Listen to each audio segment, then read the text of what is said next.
Good evening on Thursday, November 20th, as we await the box office opening of one of the biggest, most anticipated movies of the year. And we're here to give you a live reaction and review of Wicked for Good out of the theater reaction. Saw it last night, but we're doing it tonight because it's a good night to get everybody ready for the big weekend, and it's going to have a big weekend. There is very little doubt of that at all. And we're going to be I think I'm going to be joined by more than one person tonight, but we'll have to see what we got, and we'll have to play it by ear. So without further ado, I'm going to invite my first guest of the evening. And again, there could be more to talk about this Wicked Witch of the West and Glinda, however you want to pronounce it. Frequent contributor on Loud Nerdy, prerequisite nerd in every sense of the word. I welcome Raven to the show tonight. Let me move the poster out of the way. Okay, so the first time on Generation Movie. This is the first time you're on Generation Movie, yes. And I expect Rich to stick his head in at some point. He's at a series of screenings in Philadelphia tonight, so we'll have to see. Wow, he's lucky. But I'm going to do my best to keep it alive until we're at. So the first thing I want to start with, this movie is going to do well. There's nothing that's going to stop it from doing well. It's almost critic-proof in every sense of the word. It's PG. It's got a lot of stuff. It's going to have merch. I've never seen more Wicked stuff than I did last night, including going to the Broadway show. Do you have your Dunkin' container? I didn't get my Dunkin' container. I have a friend who went to 3 of them to get it. They had to go to 3 They were different turned Dunkin'? down at no. They were turned down at 2 of them because they didn't have munchkins to serve with the box. So the people just want the fucking box. Just give people the box. Exactly. I don't They understand. finally I got don't need to the one that munchkins. just gave them the box. Just gave them the box. Okay. We're having a run on munchkins. Anyway, forget it. The one thing I want to start with is, again, the dirty little secret of the Broadway world is that Wicked Act 1 is fantastic, and Wicked Act 2 is kind of a bitter disappointment, but only in relations to Act 1 of Wicked. So the thing is, when they decided to split this movie into 2 parts, one of the questions became, when you have a first part that's going to end on Defying Gravity and also include Popular and all the other songs in the first half of Wicked, what are you going to do to punch up the second half? This movie runs 2 hours and 17 minutes long. There are a couple of new songs, 2 new songs. And for the most part, they do a pretty good job of punching up what is a paltry second act from the Broadway stage. Listen, I applaud you for saying it because I said it on Loud and Nerdy and got crucified. How did you get crucified? It's not. Well, it's not I like may have said that if I had paid for my ticket going to Broadway, I would have walked out in the second half. It was just. Well, that you can get crucified for. Nobody's walking out of when you pay for a Broadway price. No, I didn't. I paid for the ticket. I'm just saying, if I hadn't paid for the ticket, if you see the first half, you don't see the second half. Okay. So let's talk about the movie. The movie does a very good job of they do a really good job of painting over that second half that isn't the greatest of second halves of Broadway plays, of Broadway musicals. And they hit upon a couple of main focus points. One of the main focus points, and the interesting thing here is this is a promotional still from the movie where they don't have the CGI animals in the frame. But one of the things they do in the second act that's not in the Broadway musical that they do a really good job of, there is a consistent focus on the failure of the land of Oz to the animals that have lived in Oz. And that becomes a through point from the beginning to the end of the movie, where basically the animals of Oz are welcomed back after being kind of shunned and locked in cages and all these different things. So that's an interesting side hustle that they it's not really talked about in the musical on Broadway. It is more a plot point, and actually they go further by having the Ozian animals be forced into labor for making the Yellow Brick Road. So there's a whole that's in the books.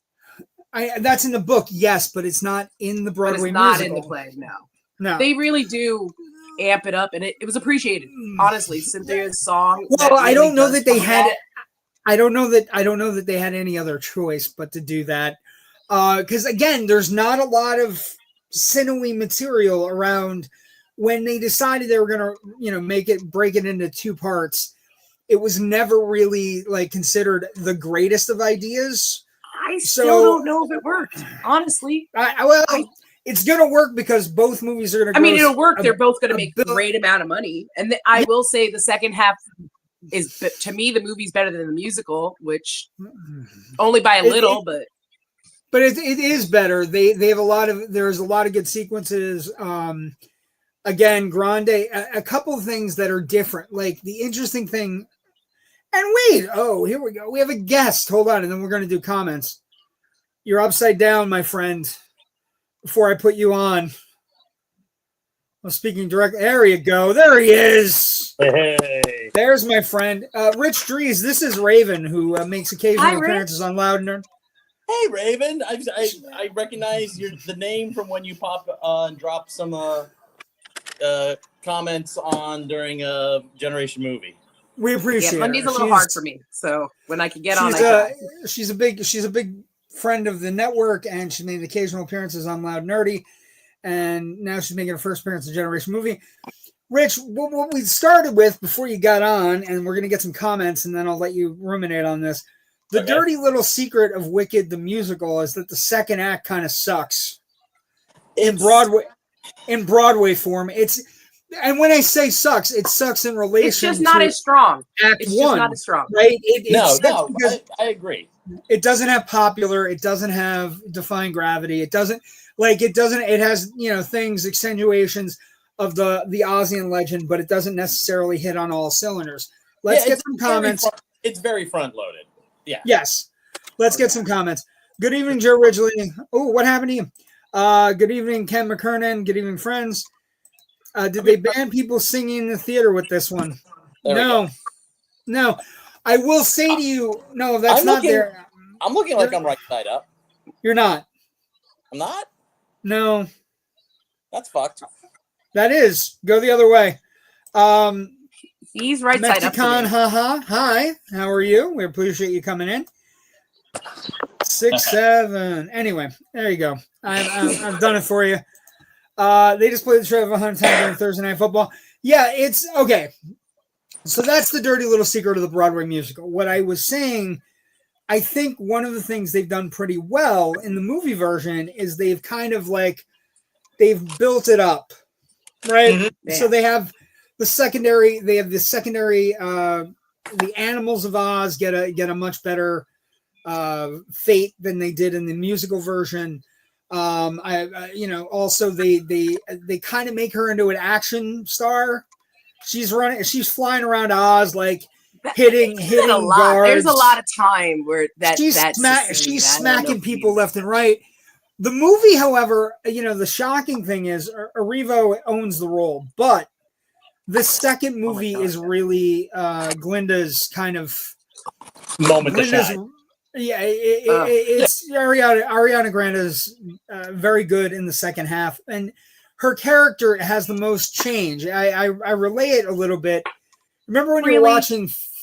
Yeah, you remember when you were watching Philadelphia, and you're watching Philadelphia, and I knew that Tom Hanks was going to win an Oscar for Philadelphia, Rich, and you did too the first time you saw it. Yep. But the person I think makes the most change in the movie is the Denzel Washington lawyer character, who I always thought was a much better role. I thought the Tom Hanks in Philadelphia. The other role I would say that it relates to would be Rain Man, right? Dustin Hoffman is going to win an Oscar for that role, but the Tom Cruise character is the one that goes through all the changes and comes out on the other side more emotionally mature. Mm-hmm. As does the Denzel. And I relate that here because I think Grande, and again, she's a pop star, so it's, but she's very good in this movie. Now, The Raven, song's are you the girl in the bubble you don't like? It's horrible, and the pacing literally stalls the movie. Well, the pacing, I think one thing that Chu has done very well in most of his other films is he doesn't have pacing issues, but here there's pacing issues in this movie. There's pacing issues in the movie, but I don't know if it's him. I don't know if it's the script, and I don't know if it's the editing. Like, I don't know. I can't. Well, Cynthia's song fit. Hers didn't. You literally, you walk in and you're like, this is where they're going to put her song, and the rest is all whistle, tone, and you can't hear the lyrics, and it's Ariana Grande. People will applaud, and I just waited for it to be over. I was kind of actually caught up in how it was shot, because remember that great shot in Contact of young Jodie Foster running towards the mirror? Yes.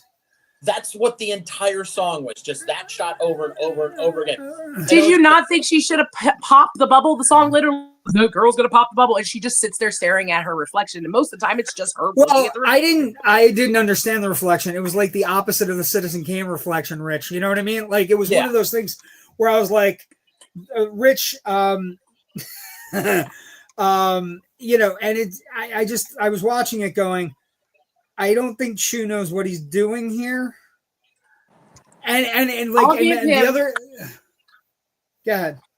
I'll give it that I was worried they were going to really stuff Dorothy in, like, hard, and I was really happy that it was. I think that's actually one of the better choices that the script makes. They didn't even show her face. I think it's one of the better choices. I don't know that I need a bloodthirsty Tin Man and a weird Coleman Domingo lion. I would be very sad. It feels like they cut some of his role. And I think he had the strongest scene in that movie. Go ahead, Rich. Bloodthirsty Tin Man is from the show. Yes. No, I know. I think but again, everything's built up a little bit more because it's a lavish budget and whatever. Mm-hmm. I think for the most part, all of the extra scraping things on work. I think Bailey works. I think Jonathan Bailey's going to be a movie star. Like, oh yeah, he's got it. Whatever it is, he's got it. I didn't like the design of the Scarecrow. I didn't. I think it's a design when you have Jonathan Bailey as the Scarecrow. I think if you have I think when you have Ray Bolger as the Scarecrow, nobody gives a fuck. But when you have Jonathan Bailey, sexiest man alive, you make sure he's the prettiest. Well, exactly. He's sexiest man alive, and that they did whatever they did to him, and I'm not sure what that was. It was a choice. It's a choice. The interesting thing there is, I don't think there's any question that this movie's going to go, because it's the second one, because probably it's the last one. Although there was weird rumors online in the last 2 days that I don't think they have the rights to Son of a Witch, because if they did, they would have. They would have done some type of Raven at this point. I'm not going to lie to you. At this point, they could just buy the rights, and Universal's getting ready to bid on fucking Warner Brothers tomorrow morning. Time out. So's Netflix. If my memory serves me, and I'm getting old, didn't Universal bought at least the rights to the first book because they were trying to develop it as a movie forever? Yes. Before somebody said, "Hey, let's turn it into a Broadway musical, let it run for 20 years, and then make the movie." I think they have the rights. But let it sit on the shelf and then make the movie. Yeah, it was going to be a non-movie at first. So I would think there's a good chance that Universal may own rights to any sequels to the book as part of that original. I gotta tell you the interesting thing. Deal. That's what it feels like to me. How deals are made. Do you think they swing towards fee more so if they do a sequel than actually sticking with Elphaba? I've not read any of the other books, though. That's the problem. So I couldn't tell you, what direction. Well, that's the question. Do they go with Philip McGregor's or do they go with Frank Baum? Is the question. Well, that's in the. Well, I don't know. That's already in the domain, right? So that's a totally different. That's a totally different animal. What I would say, the place where this means the most to Universal, I'm going to tell you right now, I live in Orlando. The place where it means the most to Universal is that Wicked is about to become the next part of Epic Universe. That was all the talk in the they already have building permits. J.K. Rowling is fighting with Universal about it. That's on the down low, I heard, because she's none too happy about having anything near her Fantastic She's never happy Beasts about land. anything. Well, she's a miserable cunt. Sure. I'll say it. So they just announced a Wizard of Oz horror flick. Which film do you predict to make more, part 1 or part 2? I think part 2 is going to have a bigger opening weekend. Oh, good God. It's going to have like 100 million. It's going to be obscene. Part two, I question the legs because I think it has more, there's a lot more competition in the next 2-3 weeks. Zootopia is going to take 2 weeks. Zootopia is going to take a ton of fucking money away from it. No, and then you get into December and everybody waits to December 19th for Avatar: Fire and Ash, but you have other movies that are going to chip away at Wicked as we progress through. Let's see. Hello, Bella Gamer. Do you see them Thanks doing for joining us. Disney or not Disney? $100 Christmas sing along again? I don't know. I think they've already done their Wicked night on Universal. They've already had their Wicked night as a promotion. One of the things I was reading that was interesting is like the promotional scale of the first one really dwarfs the second one because they don't need it. They didn't need to promote this one because everybody knew it was coming. What I would say the movie succeeds, the production design is through the roof. Costume design is amazing. Every sequin that's on Ariana Grande's outfit, every cool kind of like rebel witch outfit of the Felba is super neat. Like, if you were creating a D&D character that was a Wicked Witch of the West, she would be like, she has a broom, she flies, she casts spells, she has a book. Everything is beautiful in the movie. And I think that's one of the things. Like, this is a PG movie. It's a 4-quadrant movie. Last night there were grandmothers, mothers, daughters, sisters, friends, daughters, friends, grandmothers. It was all over the place. And I think, for the most part, it lands. It sticks the landing. Yeah. Right? It does stick the landing. It gets everything it needs across. Erivo is incandescent. She's just like a star in the making as we progress.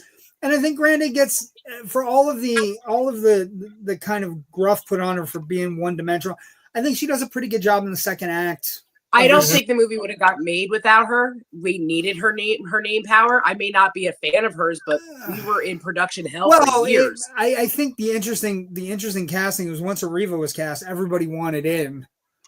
Like, anybody who knows anything about Erivo's background knows that once she got cast, everybody was kind of like, we need to be in. I think Chu gets a little ahead of himself. I think there's pacing issues in the second half of the movie where everything's kind of everything's going wild. I think, one of the things that I came across,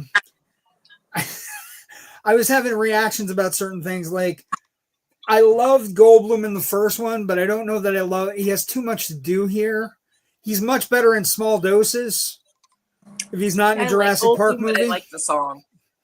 That's one of the stronger songs of the second half. So, well, the song, yes, but the way, how do I say this? The choice behind he should be a flim-flam con man. And it's more like, I'm a mischievous idiot. You know what I mean? Like, and it's a tone thing. It's a tone thing as opposed to, the idea that all these people in Oz are like, I think one of the punch-ups that happen in the movie, the way the movie is paced and the way it's set up, is a direct answer to the current presidential administration we have. And I think some of the things that were in the book, they punched up a little bit more because they were trying to get across They saw the allegory and they went for it. They saw the allegory but and said, people that are watching it that are brainwashed ain't gonna see that anyway. They're just gonna scream it was. Well, I don't know that they're gonna go see the movie anyway. It's got a green witch in it. They don't like people of different colors. Anyway, green energy, green witches. They don't like any of it. I will say though, this was my comment of the night last night. I feel Madame Morrible, right? She goes full Moga. She's all about making Oz great again. And I'm not gonna lie to you. I think we should have.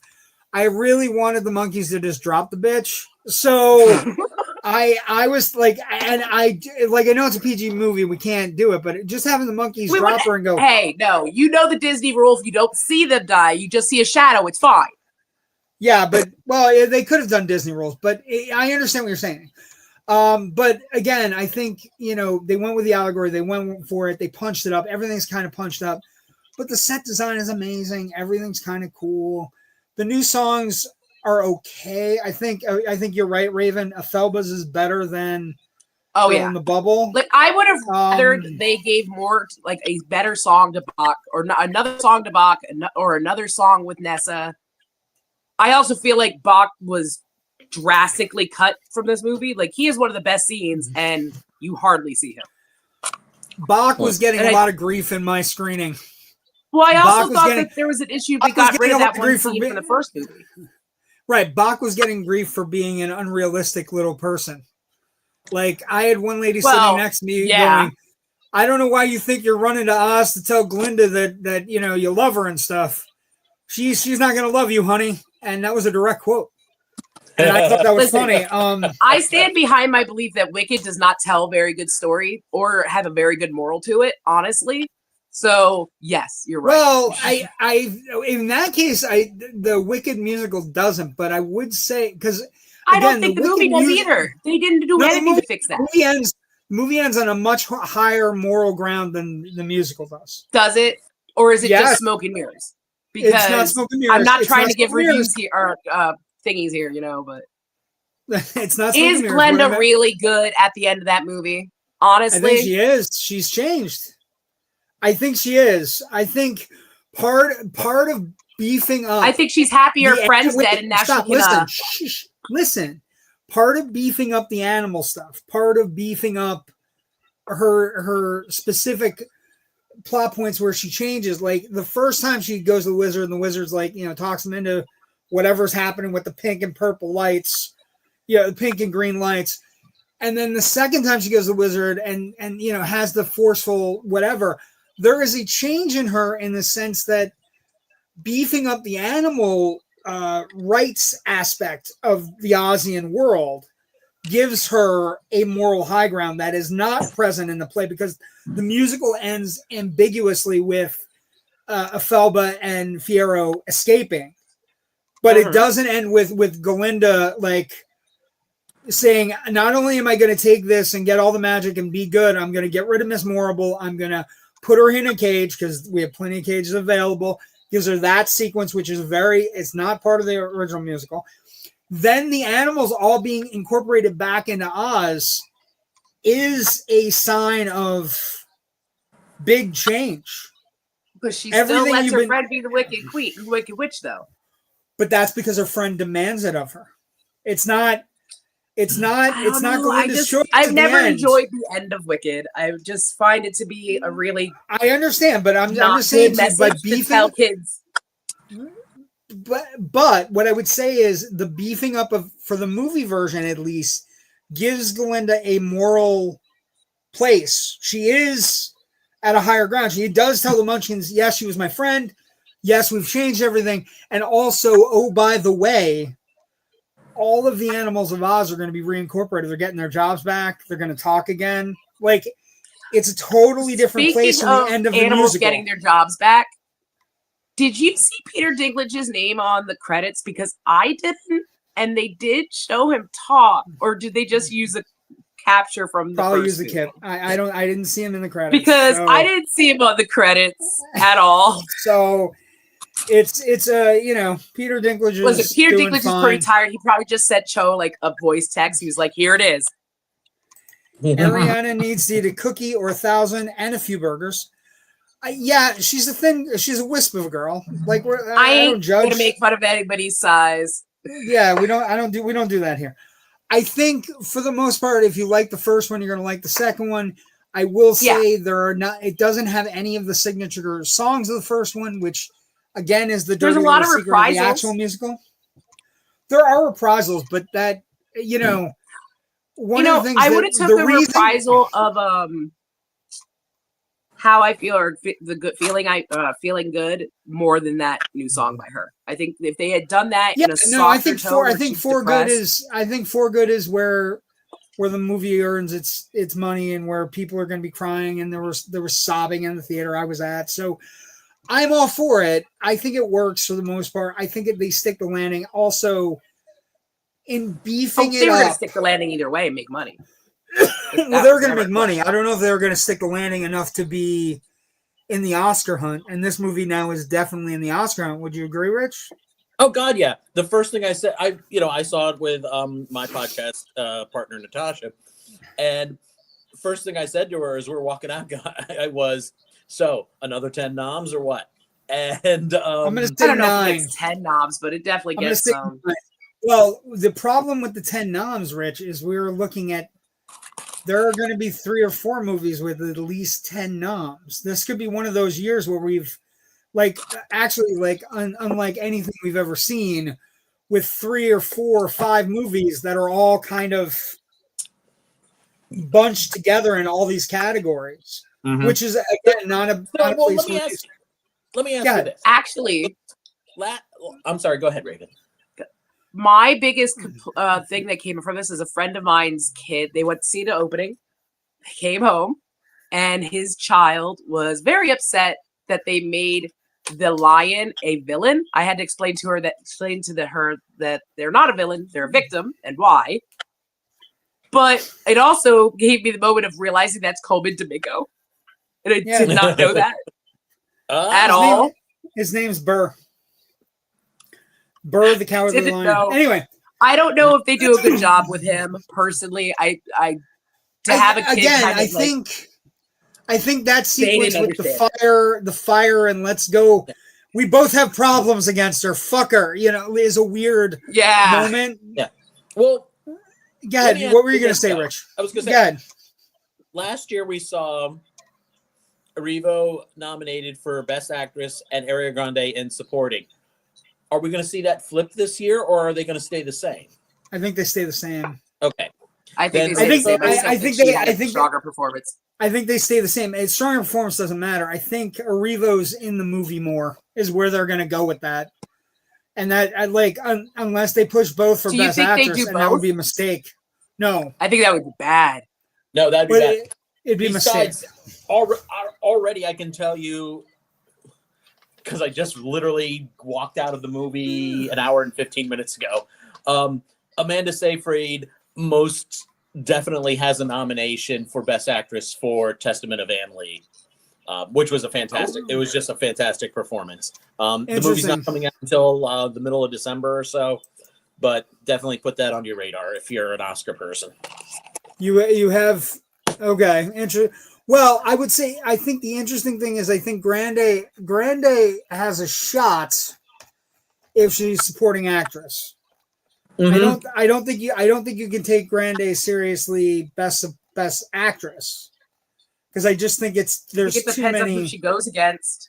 No, it really doesn't. It's more along the lines of, I think a little bit of what you're saying. Raven, you kind of hit upon it when you said we needed her to get the movie made, right? Yeah. And I think actors and actresses will tend to look at that and go, she's great and I love her and she's really good in the movie, but if they put her against Mia Goth from Frankenstein. Mia Goth's not getting nominated for Best Actress. I thought you said Best Supporting. She's not getting nominated for Best Supporting Actress. The only nomination that comes out of Frankenstein will be Elordi, and he's going to have trouble winning too. But what I would say for Wicked, for good, I don't think anybody's going to come out disappointed. I think it's going to have its people that really love it. I think for the most part, it's a stuck landing and it's a successful sequel because they get around the foibles that is the dirtiest secret that we talked about earlier, that the second half of Wicked is I went in with a complete putrid. bias and I enjoyed putrid, it. but just not as good as the original.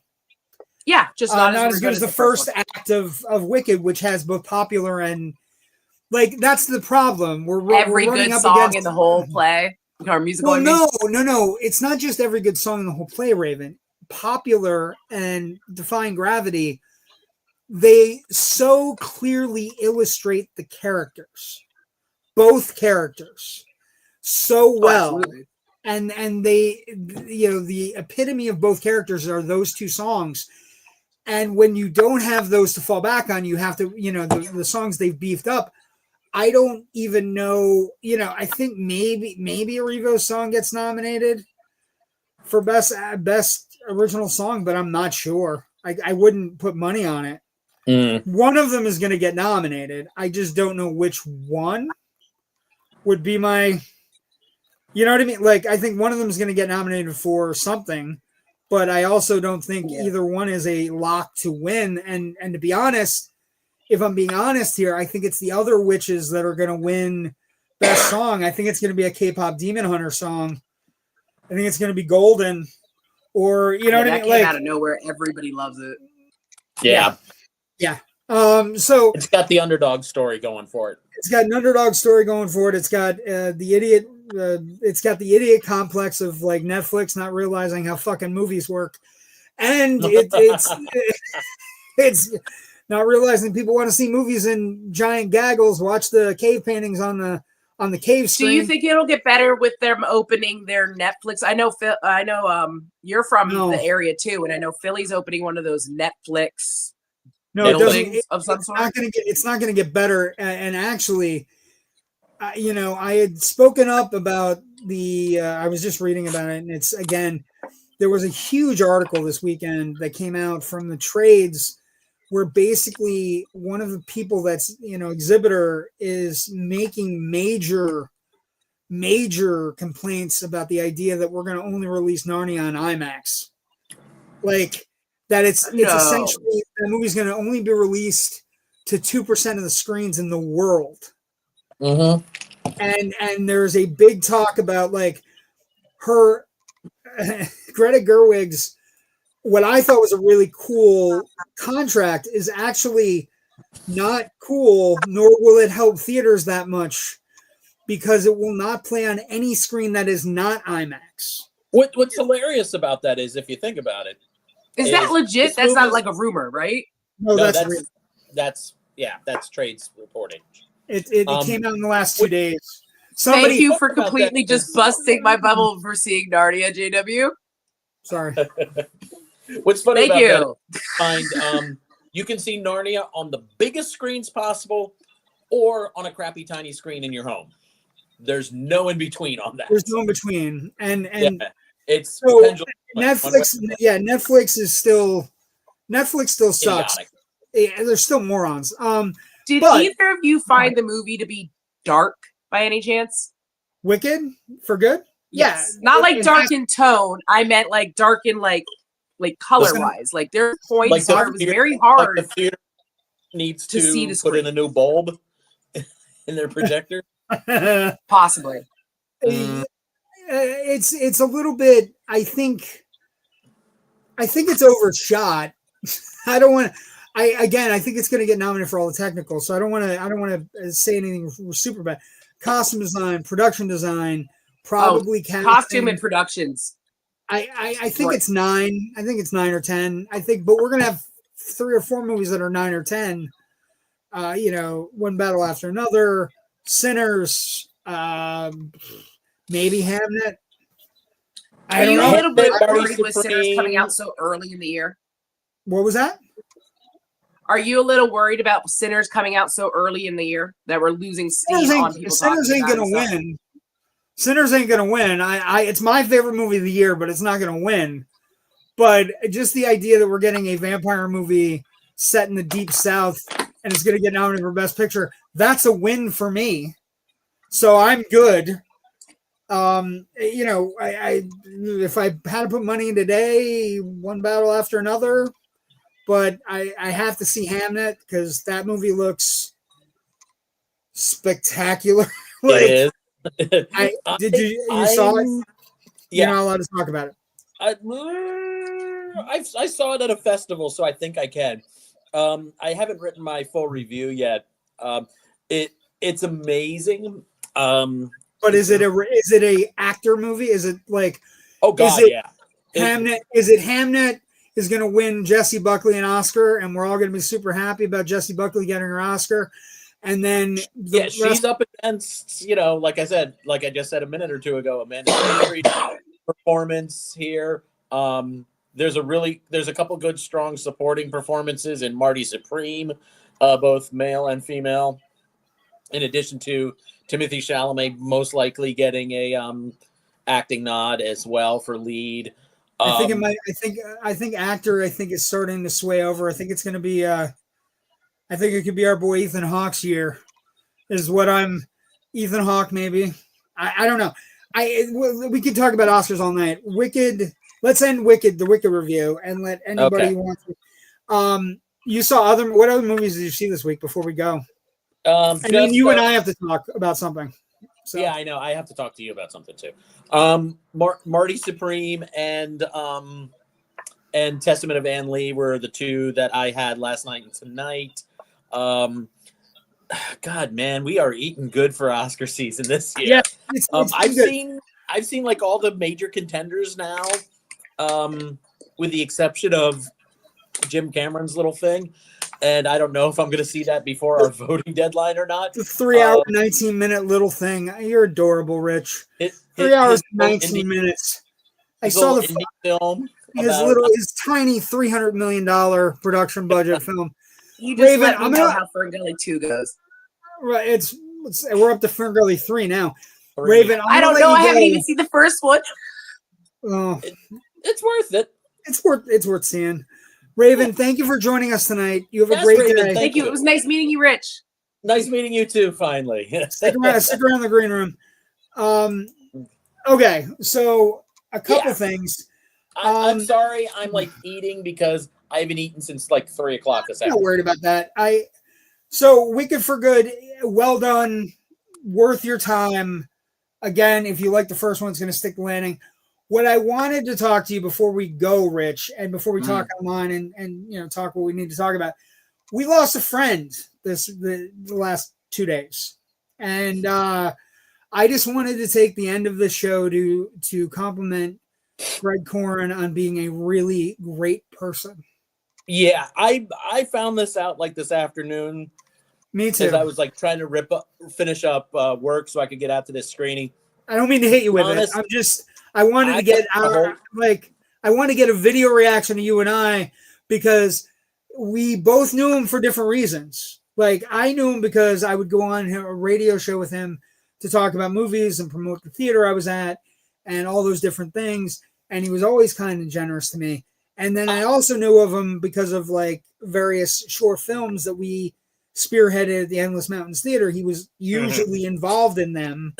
Yeah, I first met Greg when I was writing for the Times Leader. I was freelancing for them, late 90s. He was part of a improv sketch comedy group called One Laugh at Least that played throughout the Wyoming Valley in Wilkes-Barre, Scranton, Pennsylvania. And so I was interviewing them. He was very much about making fun of himself, saying, yeah, I'm the funny fat guy. Every comedy group needs a funny fat guy. Needs a funny fat guy. Yeah. SCTV, you had John Candy. The original Saturday Night Live, so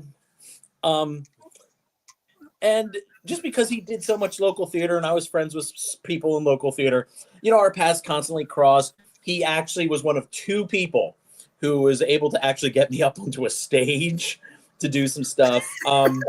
He was in so many short films that our mutual friend Jeff Fowler directed. Most people, if they've seen his work on YouTube, have seen the Hanabonics sketch, which he told me after he moved to Las Vegas, he was taking a meeting with a person who who he was hoping to get, take him on as a client, as an acting agent. And he's talking with this agent woman, and suddenly the secretary comes zipping down the hallway going, I remember where I saw you. You were in Hanabonics. This is out in Vegas. The secretary just happened to be from the Valley. It's one of the greatest NEPA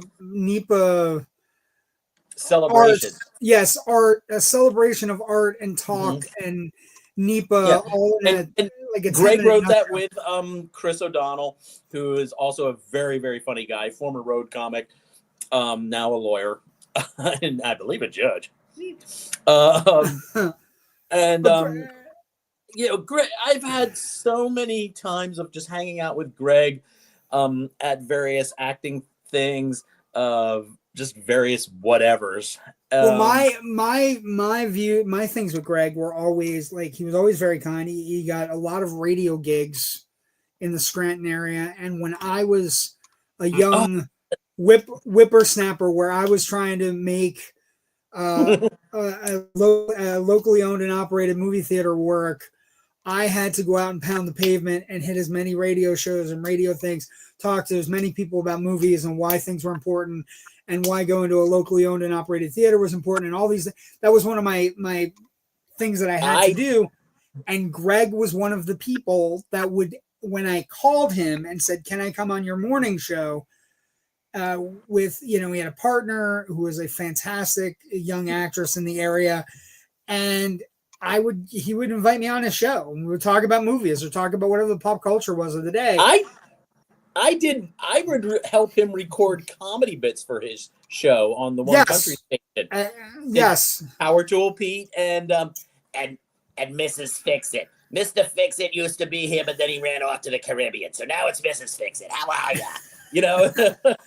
But he was a great guy. And the interesting thing is, there was never a bad word about him. He's had a rough last year where he lost the love of his life, and he kind of got crushed by society a little bit, like just by having her healthcare issues came into play. And but he never let it get to him where he wasn't funny or talking people up or respecting people or telling a story that made somebody feel better about themselves. Yeah. He paid me, I think, the biggest compliment. When he was turning 50, he wanted a roast. He wanted to be the centerpiece of a roast. And he asked me to host it. He goes, Rich, comedy. You know what an old school roast is. You know that they're going to I want them to make sure that they drop every single bad word in existence. And believe me, I did in my 7 minutes. Woo! And then, the roast is stuff of legend. Everybody. Well, there was 2 roasts though. There were 2 roasts. One before he left for Vegas too, right? Yeah. The second one was when he left for Vegas. There are clips of it online because I was watching them after I heard the news, just because I was like, I didn't want to quite wrap my head around the fact that somebody so full of life and energy had moved along from this plane, however you want to say it. However you want to look at it. Yeah, I just needed to see him alive like that. And my piece is 10 minutes long on that one. And there's about 4 jokes I would cut in retrospect, watching it again. I was like, ooh, yikes. That one didn't land. Fuck. But there were a lot of other ones that the place was just like rolling with it. So I would be remiss not to bring them up before as we close. I wasn't sure if you had heard or not, so I was gonna wait till afterwards and go. Yeah, no. I've already talked to Fowler. Okay, because I called him. I already reached out to Fowler. He said you would reach out to him. It turns out our little podcasting world is a lot smaller than we let on. But he was a great guy. He was he had just gotten a job in Vegas working at the Universal horror attraction, and I had reached out to him because there were days when he was just down. He was president of SAG's Vegas chapter, yes. I think. Yeah, he was. He had just gotten reelected, by the way, too. And the other, but I had sent him a message and said, I know you just got this Universal Horror gig, and I know it's not opening to a certain date. I know you can't talk about it, but I want you on Loud and Nerdy because you're one of my favorite people to talk to. And you invited me when you had the radio, and I know you've been feeling down, but I want you to know when you're ready, you're invited anytime. And he sent me a message back where he's like, I'm not ready right yet, and I can't talk about the thing I want to talk about, and I'll get back to you. And so we didn't connect, but I do have it that I reached out to him and said, hey, keep your chin up.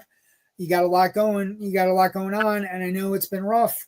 And I know how sometimes the wheel of life can just kind of grind you up. And they were planning, a memorial for his wife Carrie, who passed away earlier this year. I think in December they were shooting for it here in Pennsylvania, and I was really looking forward to seeing him, to give him a big hug, kiss on the cheek, grab his butt. The usual goofiness that we do. In fact, you can see me grab his butt in the nothing wrong with that. The roast. We don't go against consenting adults. Like I said, I thought I didn't actually. I never got. I'm devastated that I don't have one more chance to just tell him a really saucy, dirty joke, or just to make him laugh, or to have him make me laugh again. Yeah, again, he was a joie de vivre kind of guy, like a zest for life. And the most interesting thing to me is, all the things on his page today are just all of these people, this outpouring. Yeah, I haven't had a chance to write anything yet. I have some pictures from I put up the Hannibonics thing on my page just because everybody should see it once in a while, especially if you're from NEPA. You need to see it. And like I said, my connection to him was not. I didn't get to be on stage with him. I did improv comedy, but I was the funny fat guy in another improv comedy group. So, and it was really funny. But he was a great guy. Greg Corn was one of one. And, yes. One of God's own weird creations, and we love them. Yes, and we'll miss him kindly. Thank you for joining us. Sorry, I got a little maudlin, but it's okay because you're going to be crying at Wicked for Good anyway. You're going to be weeping, watching the two ladies do what they need to do. And Greg would be highly, highly embarrassed by all of this, I think. Yeah, I agree. And I also think it, so thank you for joining us tonight. Rich, where you got stuff coming up? We are, just so everybody knows, I'm on a boat next Monday night. I'm sorry, I kind of caused a lot of scheduling concerns. You're on a boat. I'm on a motherfucking boat. We will have 3 bangarang episodes of Generation Movie to end the year. I promise, and they will be coming in December. But where can people find your stuff, Rich? And what do you got going on? All of my writing can be found at filmbuffonline.com. We got a Facebook page that I try to keep updated as well with some non-website stuff. That's always fun. So give us a like and a follow. I do 2 other podcasts. One is called The Big Picture Podcast. I do with my very best friend, Natasha Bogotsky. We haven't done one in a while, but heavens knows we are actually recording one on Sunday where we will be talking about, her and my reaction more to Wicked for Good. Wicked for Good. The other podcast I do is I usually appear on and produce the Film Scribes, which is the official podcast of the Philadelphia Film Critics Circle. We have one podcast out that just came out about a week and a half, 2 weeks ago, where we talked about some of the favorite films that we all, 6 of us saw at the Philadelphia. How many Philadelphia film critics does it take to screw in a light bulb? That would be a good Greg Corn joke. Too many. but there were six of our members were on the show talking about a wide variety of films that we saw that we all really liked, including things like Hamnet and The Testament of Anne Lee, and a few other things that are coming your way this year, or just a few other things to keep an eye out for. We're going to have a new episode coming up probably this weekend. Depends how quickly I can finish editing it. And it's just a talk between me and one of our other members, Dan Tabor, about Chainsaw Man and the rise of the popularity of anime. Excellent. So that was a fun hour-long conversation. Dan is on a geek level similar to me. You wind him up and let him go. It was a lot of fun. And if you like, we're starting to get some subscribers, people commenting, watching. If you're new to the network, in the Escape Network, we try to unite creatives together. Rich and I have been friends for a long time. We're doing good work with our partner in crime, Joe Ridgely, and my friends on Loud Nerdy and this show, Generation Movie. If you like what you see, we have a YouTube channel. Please like and subscribe. It means absolutely the most to us. If you like, subscribe, watch our stuff. If you watch something and you like it, please. We have a Facebook page as well. The Indie Escape Network, Loud Nerdy, also has its own Facebook page. But all of our things are there. We're getting also ready for Wham. Whamageddon is coming up December 1st. Last Christmas, that's going to be happening. So there's a lot of cool things happening on the Indie Escape Network, and we appreciate you tuning in and getting all your movie reviews from two guys that we love movies more than It's just most something things. The most things. It's a part of us. Thank you for joining us tonight. I want to thank Raven for showing up and giving a completely amazing kind of take that's not as nerdy as both Rich and I, but also like has an unmistakable kind of like Raven is her own thing, and I appreciate her so much. She has no idea. Thank you for joining us tonight. Have fun in Oz, folks. It's gonna have a big weekend. Yeah, and we'll see everybody when I'm not on a boat in 2 weeks. Thanks. Bye. Bye. Wait, it didn't end. Hold on. Now, bye.